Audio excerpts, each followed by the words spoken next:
Greetings of the internet. I'm Lauren Elizabeth. I just did Soul Cycle and look like shit. You know what? You can't have it all. You take me in my lows if you want me in my highs. That's a quote. Today I'm going to be doing a Q&A because I told you guys last week I was going to be doing a Q&A and then my mom came in town. You guys don't understand. Well, maybe you do. I don't know. Balancing life is a lot sometimes. Check out my cool outfit. Wow! So, as you guys know, I launched my app. If you don't know that, what the heck? I'm obsessed with my app and I love it and I love that you guys love it and there's so much more coming. Like, so much more. So I decided to do a Q&A because you guys have been requesting one, and instead of having you guys tweet me questions, I figured why not have you guys post questions on my app. If you download the Lauren Elizabeth app, you can participate in the next Q&A, and if your questions don't get answered, I will go on the app and answer some back in the discussion forum. So you open the Lauren Elizabeth app like so. Where is it? Oh, there it is! Look at it, and then you go to discussion. Oh, let's see what you guys are saying. The first question is, have you heard Lemonade? I listened to 2 songs and kind of. On the scale of 1 to 10, what are the chances of Stella my Frenchie? Blech. On the scale of 1 to 10, what are the chances of Stella my Frenchie, my dog's Instagram, returning from inactivity? Okay, like, she's kind of active. I haven't had my dog in 2 months because I was shooting the movie, and then I went to Coachella, and then I went to Florida.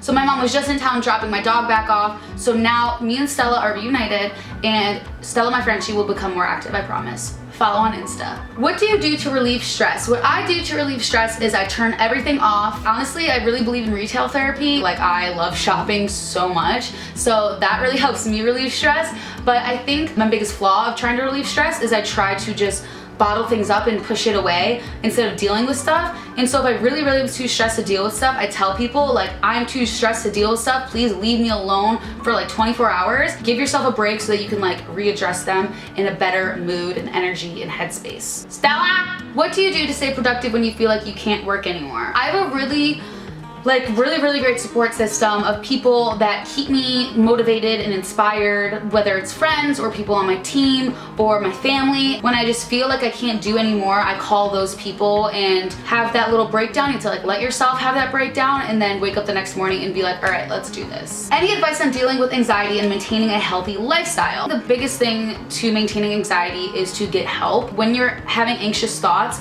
they're not rooted in reality, so it's hard for you to stay grounded if you're not accepting that you have anxiety. I didn't even know a lot about anxiety until the past year. I feel like it's something I've probably been struggling with since I was 14 and didn't even really know what it was. So the past year, I really went and got help from a therapist to understand my anxiety and understand what really is real in my head and what was just like the monster of anxiety in my head. She literally gave me handouts of like what anxiety really is and what it means, and like, are you feeling this? Like, this is what it really means, which sounds so silly, like, and sounds like you don't want to do, but like, now that I'm more knowledgeable and aware of that, it's easier to maintain a healthy lifestyle because I can manage the anxiety and not let it take over my life. How do you keep up with your social life, family life while traveling and working so much? It's very hard. Okay, my humor is very self-deprecating if you haven't noticed yet. And one of my biggest jokes is like, I don't have a social life, because it's like half true, half not true. Everything is always half work because I'm on the internet and always posting and always, you know, keeping track of what I'm wearing so that I can tell you guys, or like what I'm doing so that I can take pictures and post it on my app. I'm kind of working 24/7. Like it's Sunday right now, and instead of like relaxing and stuff, I have such a busy week that I needed to work all day today. Like, when I'm sitting on my computer and really working, but also have my iMessages up and I'm like chatting with my friends, it literally brings me so much happiness keeping in touch with people, even though sometimes I'm too busy to like physically see them. I never want to be one of those people that's on their deathbed and is like, I wish I didn't stress so much and work too hard, but at the same time I'm a workaholic. Having friends is fun. Isolating yourself isn't as fun. It's cool because it pays off, but then you have to like reward yourself a little bit every once in a while. Advice on being a YouTuber. I want to make a YouTube channel, but I'm afraid of what people at school might think about it and it being successful or not. Okay, if you want to be a YouTuber, I totally understand why you're worried about those things, but those are things you just need to like let go of. Don't start a YouTube channel because you want to just make money or have numbers or whatever. Like every single one of me and my friends, we all started YouTube because we were either in a dark place or because we had no other creative outlet or because it just looked fun. Like it all started with just passion and creativeness and just all positive things from the get-go. None of us ever thought we would be here, and I think that's why our channels all stay so organic. Even on the hardest days where I don't feel like making a YouTube video because it is my job, I put the camera down in front of me and I start talking to you guys and I'm like, oh my god, I love it.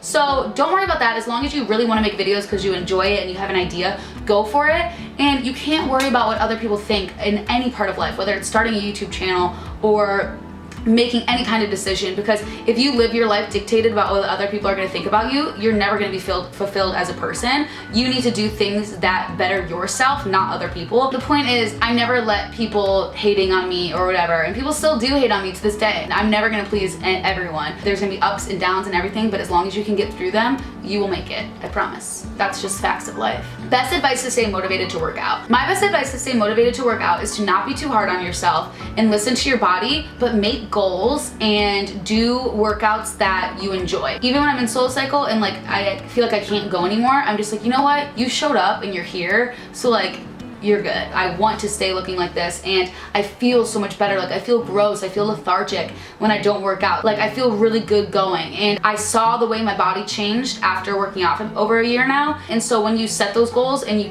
like accomplish them, it's so motivational to just like keep going. What is the best way to get a guy to like you? My new philosophy about this is that you don't need to try to get a guy to like you. You need to focus on yourself, you need to live your life, and you need to just let a guy come to you. When a guy is meant for you, he's gonna come to you. I am sick and tired of like trying so hard and always being the person that cares too much and like revolving my life around guys. Like I enjoy living life for myself, and once I figured out that I had to love myself instead of investing myself into someone else who didn't care about me as much as I cared about them, I realized, wait, I don't need that. Like I'm completely okay with being on my own. The right guy is going to come and find you and sweep you off your feet, hopefully. I'll let you know if that ever happens. Why are you single? I don't know. What advice do you have for those going to start college next year? My biggest advice for starting college is you are going to grow so much, and you need to remember that you can always make a change. My biggest fault in college was I thought I was stuck, and because they ingrain it so much in you in high school that like your high school decision is so important, obviously give it a chance and do everything you can. But if you're truly unhappy, just please remember you're not stuck anywhere. You can always make a change. You can always switch schools. You can always try something else. Don't let society and like all your teachers and stuff make you feel like it's a make or break decision and it's like the end of the world. You're never stuck. Even when it feels like you really truly are, there's always a way to make a change. Advice on being more confident with what you're wearing. Wear things that make you feel good and that you feel comfortable in, because I feel like my confidence comes from comfortability. That's not a word. That can't be a word. It doesn't matter how many people are like, oh my god, that's such a cute outfit. Like I don't care. Even if someone's like, ooh, you should wear that, you should wear that, and you don't feel confident and or comfortable in it, just like you don't need to be wearing that. Wear whatever makes you feel good, and then the confidence will come from like inside of you because you feel so good. Advice on moving to a new school and you don't know anyone. Be yourself and make friends that like you for who you are. Don't try to fit into any groups that are going to just suck the soul out of you. Whatever, do what you want. You have a fresh slate. It's kind of a cool thing starting at a new school. Look at it as a positive opportunity. Don't look at it as like a scary thing. You'll look back on this and you're gonna get through it. Like if you were a cheerleader at one school and now you're like, ooh, I'm starting at this new school and I don't really like the cheerleading squad here, but I love theater. Go freaking try out for the musical. You don't have to do what you think you have to do. Advice to survive in life. Breathe. Just breathe. Advice on getting over past friendships and relationships. I read this quote and I'm gonna read it to you. When I loved myself enough, I began leaving whatever wasn't healthy. This meant people, jobs, my own beliefs and habits, anything that kept me small. My judgment called it disloyal. Now I see it as self-loving. Focus on loving yourself, and you just have to walk away from things that are toxic to you. You need to leave the past in the past, and you need to just walk into the future with a more positive mindset that's more revolved around loving yourself, not other people. There are so many more questions that I would love to answer. I tweeted and posted on the app that this Q&A was more about advice, so that's why all the questions were kind of like advice related. If you want a different kind of Q&A or a video just about one certain topic that we went over, obviously go post on the app or leave a comment below. There are so many more posts coming. Make sure to subscribe for more videos. videos, and thank you for being you. Now go treat yourself to something. Anything. I don't care what it is. And then send me a picture on Twitter and we'll chat. I love you guys very, very much. Thank you for watching. Bye.